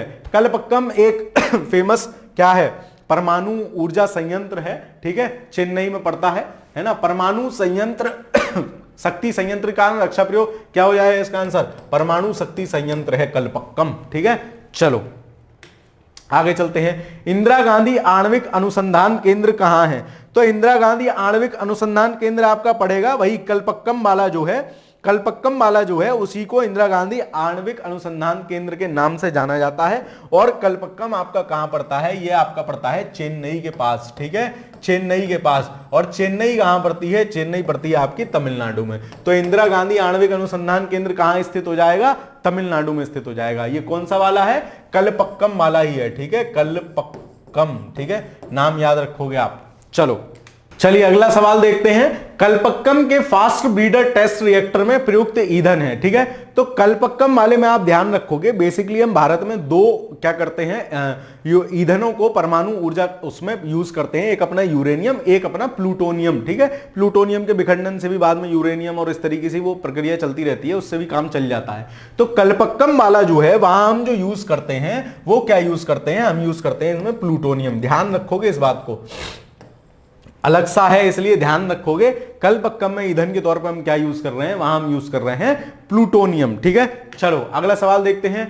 कल्पक्कम के फास्ट ब्रीडर रिएक्टर में निम्नलिखित में से कौन सा शीतलक प्रयोग होता है? ठीक है, कल्पक्कम के फास्ट ब्रीडर रिएक्टर में निम्नलिखित में से कौन शीतलक के रूप में प्रयोग होता है? वैसे शीतलक क्या होता है, नॉर्मल जल से शीतल करते हैं, भारी जल तो मंदक का काम करता है। यहां जो यूज होता है वो होता है द्रवित सोडियम। देखो कई बार रिपीटेड सवाल है तो याद रखना, द्रवित सोडियम को हम लोग कल्पक्कम में यूज करते हैं। तो कल्पक्कम वाला याद रखना कि यहां ईंधन के तौर पर प्लूटोनियम यूज हो रहा है और क्या कहते हैं, ठंडक के तौर पे शीतलक मतलब ठंडा। ये क्या चक्कर है सर, शीतलक बता देता हूं भाई। इतनी बड़ी मात्रा में एनर्जी प्रोड्यूस हो रही है, मामला सब गर्म नहीं हो जाएगा, आसपास का गर्म हो जाएगा तो उसको ठंडा करने के लिए भी तो कुछ चाहिए ना, तो द्रवित सोडियम से उसको ठंडा करते हैं आसपास को। चलो आगे चलते हैं। कल्पक्कम फास्ट ब्रीडर रिएक्टर के विषय में क्या सत्य है, देख लेते हैं क्या सत्य है। इसमें केवल प्राकृतिक यूरेनियम ईंधन के रूप में प्रयोग होता है। देखो एक तो केवल वाली बात आ गई, ऊपर से भी पढ़ के आए थे कि प्लूटोनियम यूज होता है, मतलब ये गलत हो जाएगा। इसमें प्लूटोनियम कार्बाइड एवं प्राकृतिक यूरेनियम कार्बाइड का मिश्रण ईंधन के रूप में प्रयोग होता है। ठीक है, इसमें कोई दिक्कत वाली बात नहीं है। इसमें 200 मेगावाट से अधिक परमाणु विद्युत उत्पन्न की जाएगी। ठीक है, अब तो बहुत हो गई इनकी, 2000 मेगावाट के आसपास ये एनर्जी प्रोड्यूस कर रहे हैं। आपकी बुक में ना इसका आंसर 1 और 2 दे रखा है जो गलत है। ठीक है, सही क्या होगा इसका, 2 और 3 होगा। ठीक है, इसका सही आंसर होगा 2 और 3, ऑप्शन नंबर सी इस प्रश्न का सही उत्तर होगा। चलिए आगे चलते हैं। निम्नलिखित में से कौन सा युग्म सुमेलित नहीं है? Indira Gandhi research centre for atomic research, ठीक है Kalpakkam. Atomic minerals director for exploration and research Hyderabad, ये भी ठीक है। हरीशचंद्र रिसर्च इंस्टीट्यूट, ये चेन्नई में नहीं है, ये मैं अगर गलत नहीं हूं तो आपके यूपी में पड़ता है। ठीक है, सी वाला जो है हरीशचंद्र रिसर्च इंस्टीट्यूट आपके यूपी में पड़ता है। ठीक है, हरीशचंद्र वाला कहां पड़ता है, आपके यूपी में। चलिए यूपी में भी कहां, यूपी में भी इलाहाबाद या प्रयागराज में, अगर शायद इलाहाबाद। ठीक है, वैसे इलाहाबादी है, कंफर्म इलाहाबादी है, याद आ गया। ठीक है, इलाहाबादी है। ठीक है, चलो तो ये गलत है। Saha institute of nuclear physics Kolkata, ये भी ठीक है। ठीक है, तो ऑप्शन नंबर सी हो जाएगा। कौन सा सुमेलित नहीं है, ऑप्शन नंबर सी सुमेलित नहीं है। चलो निम्नलिखित संगठनों पर विचार कीजिए, कर लेंगे साहब विचार। परमाणु खनिज अनुसंधान एवं अन्वेषण निदेशालय, ठीक है, पूछा क्या है, इनमें से कौन सा परमाणु ऊर्जा विभाग के अंतर्गत है? सारे ही परमाणु ऊर्जा विभाग के अंतर्गत होंगे क्योंकि उससे अलग कुछ चीजें है ही नहीं। गुरु जल बोर्ड, हे भगवान, हैवी को लिख रहे हैं गुरु, अरे भाई भारी जल लिख देते, भारी जल बोर्ड, यूपीएससी वाले होंगे। हाँ, इनका अनुवाद ही खतरनाक होता है। भारतीय रेयर अर्थ मेटेरियल, ठीक है। भारतीय यूरेनियम कॉर्पोरेशन, सभी इसके अंदर है, ऑप्शन नंबर डी सही हो जाएगा। 1 2 3 4, ठीक है, घबराना नहीं है। इसके इस प्रकार के प्रश्न आपसे यूपी पीसीएस में नहीं पूछे हैं, मां सिंपल सवाल पूछे हैं। हाइड्रोजन बम किस पे काम करता है सर? नाभिकीय संलयन पे, ऐसे सवाल पूछे जाते हैं खासकर उत्तर प्रदेश में। चलिए आगे देखते हैं। भारत में भारी जल बनाया जाता है तो ट्रांबे में जो बार्क है वहीं भारी जल बनता है। ठीक है, भारी जल मंदक के रूप में प्रयोग होता है न्यूट्रॉन्स की स्पीड अप को कम करने, ग्रेफाइट रहा वो सब रहा। ठीक है, चलो सूची 1 को सूची 2 से मिलाओ, मिला देंगे। सबसे सरल काम तो यही है। देखो भाई कौन कौन कहां कहां है। ये परमाणु शक्ति केंद्र की सूची दी है, ये स्थिति कहां स्थित है वो नरोरा जो है ना वो अपने यूपी में है। यूपी में भी बुलंदशहर डिस्ट्रिक्ट में पड़ता है नरोरा, गंगा नदी के तट पे है। ठीक है, गंगा नदी के तट पे है। तो बी का क्या हो जाएगा? पहला हो जाएगा। देखो बी का पहला किसमें? 2 में है। ठीक है, कलपक्कम जो आपका पड़ता है, कलपक्कम है तमिलनाडु में, भी हमने देखा था, चेन्नई के पास। ए का तीसरा, अच्छा ए का तीसरा भी दोनों में है। चलो काकरा पार, देखो ये काकरा फाफड़ा ये सब जो अपन सुनते हैं कहां है? गुजरात में है ना सब, काकड़ा फाफड़ा ये सब। तो देखो नाम भी ऐसे ही है, काकरा पार। तो काकरा पार कहां पड़ जाता है आपका? गुजरात में। सी का क्या होगा? दूसरा, सी का दूसरा इसमें, यानी ऑप्शन नंबर बी सही आंसर। ट्रांबे मुंबई के पड़ोस में, ट्रांबे कहां है? महाराष्ट्र में है। तो इसका डी का 4th option number B is the right answer. ठीक है, चलो 55 में का आंसर बी। अगला देखते हैं, निम्नलिखित में से कौन सुमेलित नहीं है? देख लेते हैं। राजस्थान परमाणु केंद्र उदयपुर में नहीं है, रावत भाटा में पड़ता है। रावत भाटा कोटा के आसपास है ना, कोटा के आसपास है, वहां पड़ता है राजस्थान परमाणु। तो यही सही नहीं है। बाकी देख लेते हैं। नरोरा यूपी, सी ठीक है, अभी देख के आए थे। मद्रास वाला मद्रास कह ले, चेन्नई कह ले। कलपक्कम ये भी ठीक है। कैगा कर्नाटक में पड़ेगा, कर्नाटक ठीक है। मतलब ऑप्शन नंबर ए इसका सही आंसर नहीं है। स्पीड इसलिए मेरी ज्यादा है क्योंकि 90 सवाल कराने हैं आप लोगों को। चलो तो 56 में का आंसर क्या हो जाएगा? ए। स्पीड तो बढ़ानी पड़ेगी ना भाई, ऐसे कैसे काम चलेगा। नीचे दिए गए कूटों में से निम्नलिखित में से सही उत्तर चुनिए। परमाणु ऊर्जा संयंत्र स्थित हैं। कहां कहां है तो देखो, नरोरा वाला हम देख के आए थे पर यूपी में है, कलपक्कम तमिलनाडु में है, घाटशिला कुछ नहीं है, नंगल कुछ नहीं है। 1 और 3 देखो सही आंसर कहां है, ऑप्शन नंबर बी इसका सही। यूपी में ऐसे सवाल पूछेगा आपसे, निम्नलिखित में से कहां परमाणु केंद्र स्थित है, ठीक है। मतलब पीवाईक्यू अगर आपने करे होंगे तो आपको याद होगा, अरे नरोरा तो पढ़े थे, काकरा फाफड़ा सर ने पढ़ाया था, एक कलपक्कम जैसा सर कुछ बता रहे थे, तो अपने आप याद आ जाएगा ये, ठीक है। चलो, भारत का निम्नलिखित में से कौन सा परमाणु संयंत्र 4th भूकंपीय पेटी में है, तो ये सारे भूकंपीय पेटी इनकी अलग अलग हैं। तो 4th में जो स्थित है वो अपना ये हिमालय के नीचे वाला जो एरिया आ जाता है, जो क्या कहते हैं मैदानी क्षेत्र आ जाता है, उसको माना जाता है वो भूकंपीय क्षेत्र 4 है ना, उसको माना जाता है वो भूकंपीय क्षेत्र 4 है, ठीक है। चलो, तो ये हो जाएगा इसका ये। बाकी कलपक्कम और तारापुर को आप याद रखोगे, ये भूकंपीय पेटी 2 में है और कैगा भूकंपीय पेटी 3 में है, ठीक है। तो ये भी आप याद रखोगे। चलो, 58 में का क्या आंसर हो जाएगा, सी। 58 का आंसर हो जाएगा सी, ठीक है। चलो, कैगा और तारापुर, 1 मिनट में इसको संशोधित कर देता हूं। जो आपके कैगा और तारापुर हैं इनको भी आप याद रखोगे। तारा और कैगा ये तीनों भूकंपीय पेटी 3 में है, क्योंकि एक पूछ लिया, हो सकता है दूसरा पूछ ले। और कलपक्कम भूकंपीय पेटी 2 में है, ठीक है। कलपक्कम क्योंकि नीचे है ऐसे, क्योंकि भूकंपीय पेटी क्या है, पहले सबसे ऊपर मतलब भूकंपीय पेटी 4 है, फिर तीसरी वाली आ जाती है, इस तरीके से भी याद रख सकते हैं। फिर नीचे है कलपक्कम, क्योंकि सबसे तमिलनाडु में है तो दूसरी भूकंपीय पेटी में है, इस तरीके से इसको भी आप ध्यान में रख सकते हैं। ये तारापुर कहां पड़ता है, महाराष्ट्र में पड़ जाता है, कैगा कर्नाटक में पड़ जाता है। चलो, वह परमाणु ऊर्जा संयंत्र जो हाल ही में सक्रिय हुआ है, 2000 के आसपास था, इसकी कुछ 2 यूनिट और बनी थी, कैगा की। करंट का क्वेश्चन है, अपने काम का नहीं है। चलो, तमिलनाडु के कुडनकुलम में रूस परमाणु, ये कुडनकुलम जो है ना, ये सबसे बड़ा परमाणु रिएक्टर माना जाता है। यहां टोटल हमारे पास 22 परमाणु रिएक्टर कार्यरत हैं इस समय भारत में, ठीक है। कुडनकुलम उनमें से सबसे बड़ा वाला माना जाता है, ठीक है। तो कितनी परमाणु, ये भी करंट का क्वेश्चन है। उस समय 6 भट्टियां इकाई लगाने को तैयार हुआ था रशिया, ठीक है। करंट अफेयर्स का क्वेश्चन है, इसको अपन को टेंशन नहीं लेना है। ये रेड क्वेश्चन का मतलब यही है ना। ये प्रयास आपको सही लग रहा है ना मेरा, मैं लाल कर लाता हूं सवाल को ताकि आपको परेशानी ना हो कि ये करंट का है, इसको हमें ज्यादा लोड नहीं लेना है। चलो, एक नाभिकीय रिएक्टर में भारी जल का क्या काम होता है, तो भारी जल मैंने आपको बताया मंदक की तरह से यूज होता है। कैडमियम की छड़ें, ग्रेफाइट या भारी जल, ये सब मंदक की तरह से यूज होते हैं, ठीक है। मंदक मतलब न्यूट्रॉन की गति को कम कर देते हैं, तो ऑप्शन नंबर ए हो जाएगा। बढ़ाने से तो नुकसान हो जाएगा चचा, बढ़ा के क्या करोगे, ऑप्शन बी दे रखा है ना, न्यूट्रॉन की गति को बढ़ाने से तो मामला डिस्टर्ब हो जाएगा। ऑप्शन नंबर ए सही आंसर होगा 61 का। किसकी तरह से यूज होते हैं, ये मंदक की तरह से यूज होते हैं, मंदक की तरह से यूज होते हैं। चलो, न्यूट्रॉन की गति को कम कर देते हैं। आगे देखते हैं, नाभिकीय रिएक्टर में निम्नलिखित में से किसे मंदक के रूप में प्रयोग किया जाता है। 3 चीजें याद रखोगे, कैडमियम की छड़ें, ग्रेफाइट की छड़ें, भारी जल। इन तीनों का काम नाभिकीय रिएक्टर को स्लो करना है। आजा भाई मेरे पास आजा, न्यूट्रॉन को बुला लेते हैं, आजा। कहां जा रहा है, वहां जाके विस्फोट मत कर, आजा मेरे साथ विस्फोट कर ले, ठीक है। तो किसका काम है, मंदक के रूप में किसे प्रयोग किया जाता है, ग्रेफाइट इसमें लगा देंगे, इसका आंसर हो जाएगा ग्रेफाइट, ठीक है। ग्रेफाइट, ये ग्रेफाइट, कैडमियम, भारी जल, तीनों को याद रखोगे। चलो, नाभिकीय संयंत्रों में ग्रेफाइट का उपयोग क्या होता है, तो ग्रेफाइट का विमंदक, ठीक है। विमंदक को याद रखोगे, विमंदक कह ले, मंदक की तरह कह ले, ठीक है। आगे चलते हैं, शीघ्रोत्पादी रिएक्टर, फास्ट ब्रीडर रिएक्टर बिजली पैदा करने वाला एक नाभिकीय रिएक्टर है जो बिजली उत्पन्न करता है। किसके द्वारा, विखंडन के द्वारा, सौर सेल की सहायता से, इसके द्वारा इस्तेमाल की फिनाइल सामग्री जला, कठोर जल के, नहीं भाई सब सिंपल है। फास्ट ब्रीडर हो, स्लो ब्रीडर हो, सब में विखंडन की प्रक्रिया चल रही है। नाभिकीय विखंडन की प्रक्रिया द्वारा सारे ही क्या कर रहे हैं, एनर्जी को प्रोड्यूस कर रहे हैं।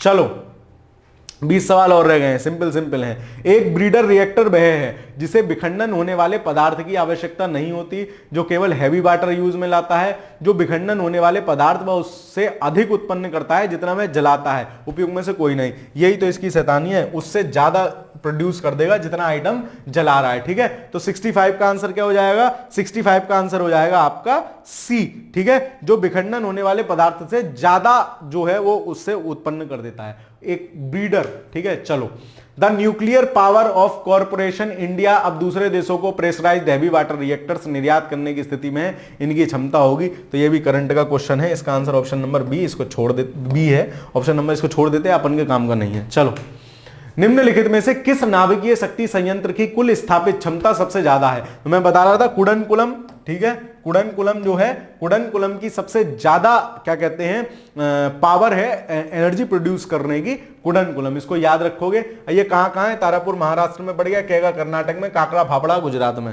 चलो, भारत की संपूर्ण ऊर्जा उत्पादन में नाभिकीय ऊर्जा का परसेंटेज है, मतलब 22 हमारे यहां रिएक्टर कार्यरत हैं, फिर भी हम वर्तमान समय में लगभग 1.5%, 1.6 समथिंग है, ठीक है, 1.6 आगे डिजिट है, इतनी एनर्जी हम क्या करते हैं, टोटल एनर्जी अगर हम देखें तो इतनी एनर्जी सिर्फ हम न्यूक्लियर से प्रोड्यूस कर पा रहे हैं। चलो ठीक है, तो इसमें तो 3% ही है, तो आंसर सबसे छोटा वाला ही सही होगा। देख लेते हैं, नोट लिखा हुआ है, नवीनतम आंकड़ों के अनुसार वर्तमान में भारत में 22 नाभिकीय ऊर्जा संयंत्र कार्यरत है। मैंने आपको बता दिया 22 है, टोटल 6 या 7 स्थानों पे हैं, एक एक जगह कई कई है ना, तो गिनती में 22 हैं, स्थान देखोगे तो 6-7 हैं, ठीक है। चलो, जिसको पता हो भाई कमेंट में लिख देना 6वें स्थान और उनके राज्य, है ना, कहीं से कॉपी पेस्ट करके भी लिख दोगे चलेगा, तो कमेंट में लिख देना ताकि बाकी सब लोग भी उसको देख लें, है ना। चलो, जिनकी कुल क्षमता 6780 मेगावाट है, मतलब इतनी एनर्जी हम न्यूक्लियर से प्राप्त कर रहे हैं, 6780 मेगावाट, जो भारत की कुल ऊर्जा उत्पादन क्षमता का महज कितना है,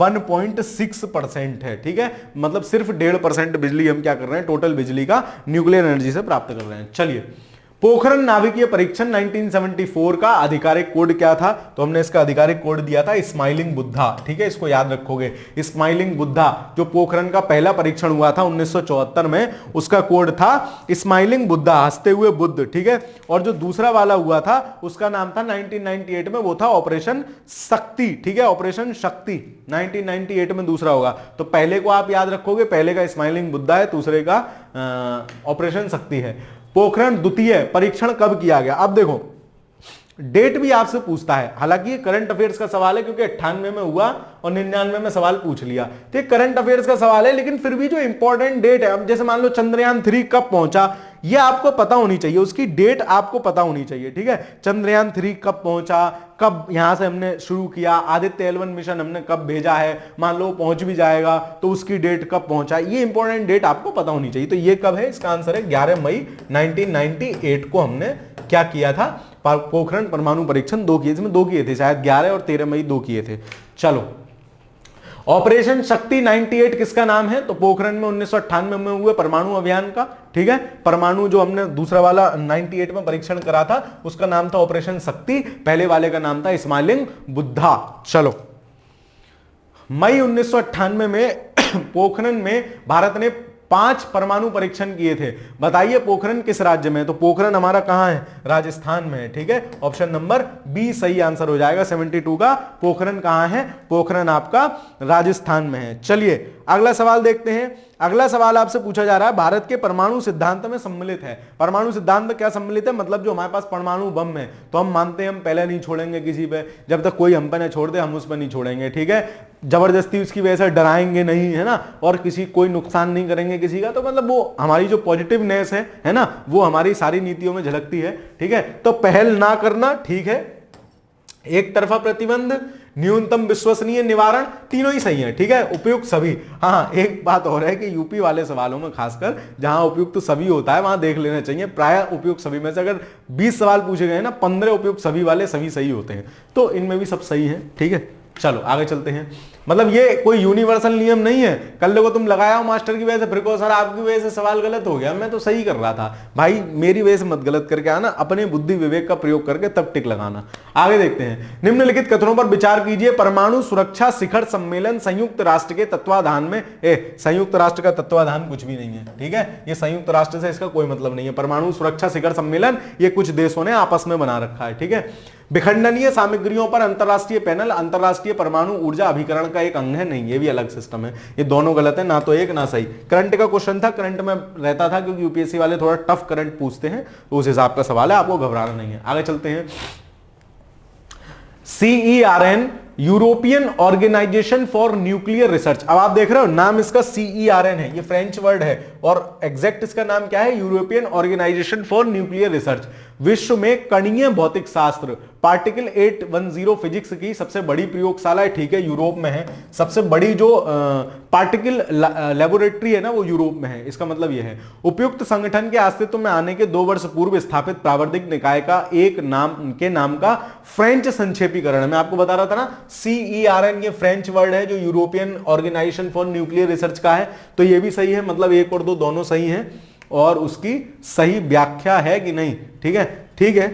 ऑप्शन नंबर ए सही आंसर हो जाएगा 75 का। 75 का आंसर क्या हो जाएगा? Option number A. चलो ए कर लो या बी कर लो, क्योंकि इसमें व्याख्या तो सही है नहीं है भाई।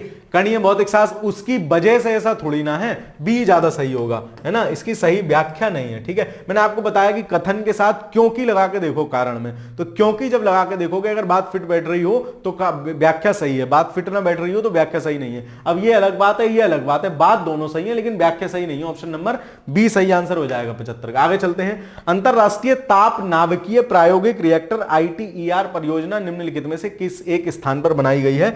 दक्षिणी फ्रांस। ये क्या है ये देख लो, समझ लो, आसान भाषा में समझ लो इसको। वही टोकामेक अपन पीछे डिस्कस कर रहे थे ना, नाभिकीय संलयन से हम एनर्जी प्राप्त करना चाह रहे हैं। जिस तरीके से सन को एनर्जी प्राप्त हो रही है और तारों को एनर्जी प्राप्त हो रही है, हम चाहते हैं कि नाभिकीय विखंडन तो हमने कर लिया, उससे तो हम एनर्जी प्राप्त करके बिजली बना रहे हैं, लेकिन नाभिकीय संलयन से उसकी कई हजारों गुना ज्यादा बिजली प्राप्त होती है, मतलब एनर्जी प्राप्त होती है। तो हम चाह रहे हैं कि नाभिकीय संलयन पे हम रिसर्च कर लें अच्छे से और उससे एनर्जी प्राप्त करना शुरू कर दें। तो भाई ये बात चल रही है नाभिकीय ताप नाभिकीय प्रायोगिक रिएक्टर। लेकिन नाभिकीय संलयन के लिए इनिशियल चीज क्या है? बहुत हाई टेम्परेचर चाहिए।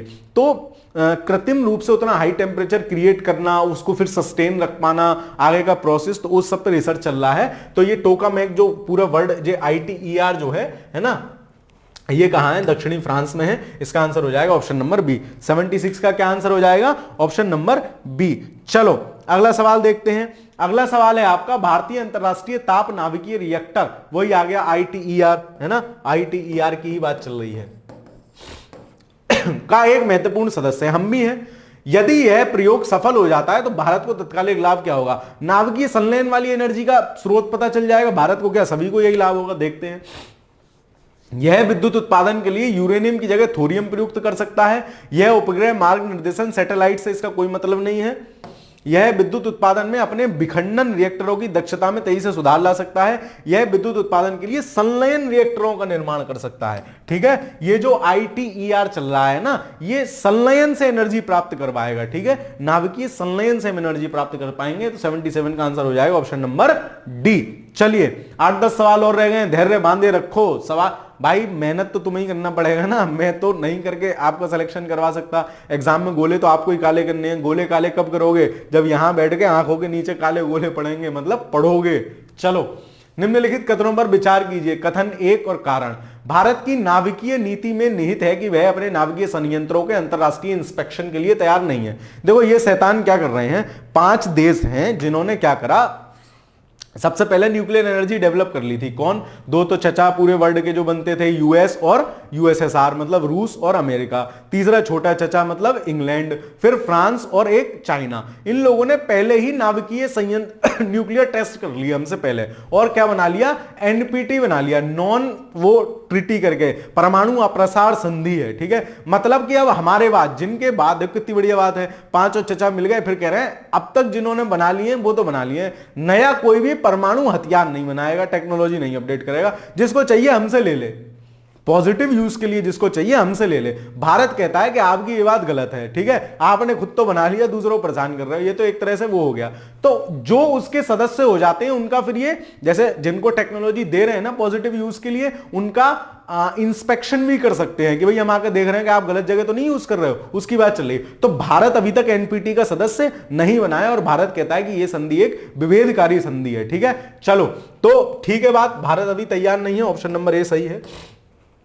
भारत नाभिकीय यंत्र नहीं बनाएगा, कारण भारत नाभिकीय, ये गलत है। तो कथन 1 सही है और वो असत्य है, कारण असत्य है। ऑप्शन नंबर सी इसका सही आंसर हो जाएगा। NPT मैंने आपको बता दिया आसान भाषा में, ठीक है, टेक्निकलिटीज में नहीं जाना है।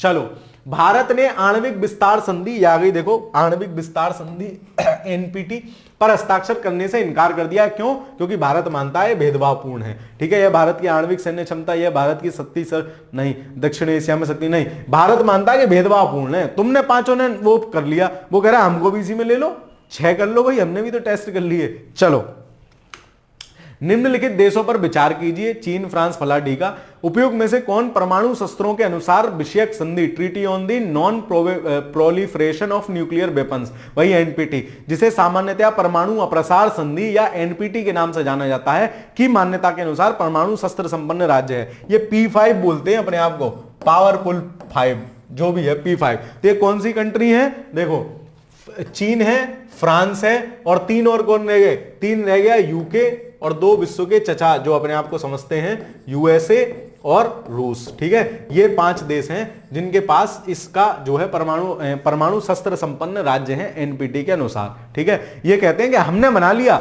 अब तुम नहीं बनाओगे, तुमको अगर पॉजिटिव यूज के लिए अगर परमाणु एनर्जी चाहिए ना तो हम देंगे, और हम तुम्हारे यहां देखेंगे भी कि भाई साहब उसका मिसयूज तो नहीं कर रहे हो, कुछ तो नहीं कर रहे हो, इस तरीके से। ठीक है, चलो, तो भारत इस पे साइन नहीं किए हैं, ध्यान रखना है आपको, यही आपसे स्टेटमेंट के तौर पर पूछा जा सकता है, क्या भारत एनपीटी का सदस्य है? नहीं है।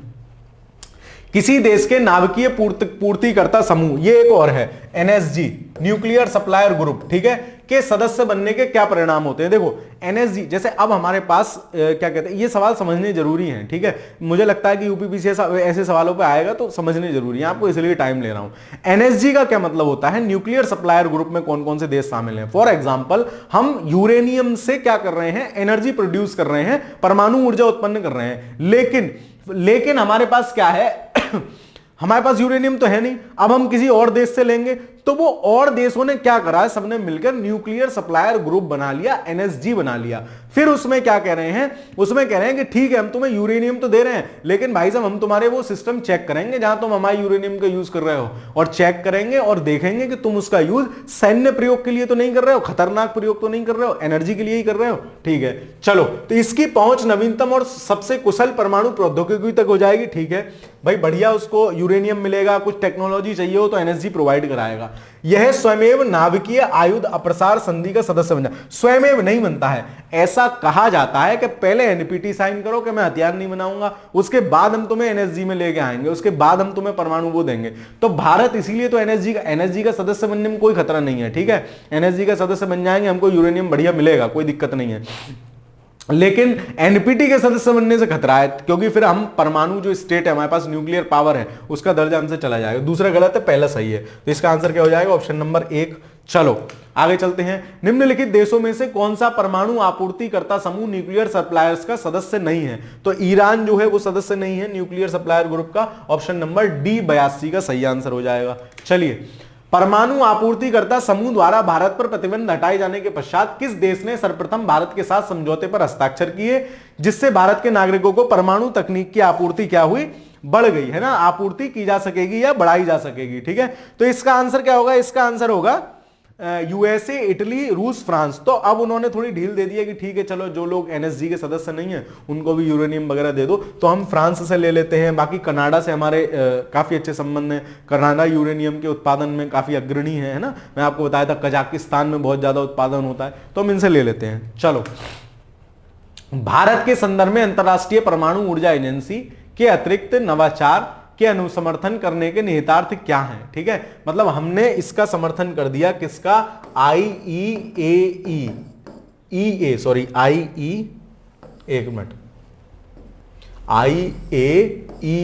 है ना, हमने इसका समर्थन कर दिया है। ये क्या है? अंतरराष्ट्रीय परमाणु ऊर्जा वो, तो इसके अनुसमर्थन करने के, भारत ने इसका अनुसमर्थन कर दिया। घबराना नहीं है, ये यूपीएससी वाले सवाल हैं, मैं सिर्फ आपको समझाते हुए चल रहा हूं। ठीक है, तो इसका हमने अनुसमर्थन कर दिया है। इसके क्या निहितार्थ हैं? इसके निहितार्थ यही हैं, बस कुछ नहीं है, कि जो हमारे असैनिक परमाणु संयंत्र हैं, मतलब सैन्य पे तुम नहीं जाओगे, असैनिक वाले जो हैं जिनसे हम एनर्जी प्रोड्यूस कर रहे हैं, वहां तक तुम्हारी पहुंच हो जाएगी। देख लेते हैं।